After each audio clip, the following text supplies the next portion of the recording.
ஓம் ஸ்ரீ சாய்ராம். ஜூலை 2, 2024. சுவாமி வழங்கும் இன்றைய அருளமுதம். நீங்கள் ஆன்மீக சாதகர்கள் என்பதால் நான் உங்களிடம் ஆன்மீக சாதனையை பற்றி பேசப் போகிறேன். நல்லது. அடிப்படையில் சாதனை என்றால் என்ன?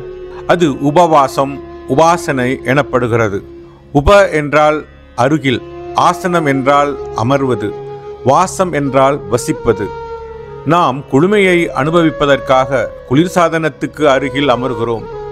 நாம் சில சத்குணங்களை பெறவும் தீய குணங்களை அகற்றவும் தெய்வத்தின் சாநித்தியத்தில் அமர்கிறோம். இறைவன் குளிர்சாதனத்தை போல ஒரு கருவியோ வசதியோ அல்ல. அவரே அந்தர்யாமி, சூத்திரதாரி, சர்வாந்தராத்மா, அனைத்து உலகிற்கும் ஆதாரமாக விளங்குபவர்.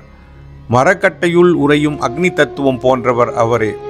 அதுவே ஒரு மரக்கட்டையை மற்றொன்றோடு தீவிரமாக கடையும் போது நெருப்பாக வெளிப்படுகிறது. இவ்வாறு உருவாகும் வெப்பம் அந்த மரக்கட்டையையே நெருப்பில் சுட்டரித்து விடுகிறது. சத்சங்கம் உங்களை ஒருமித்த நல்மனம் கொண்டோரோடு இணைத்து அந்த தொடர்பினால் உங்களுள் இருக்கும் அந்தராக்னியை வெளிப்படச் செய்கிறது.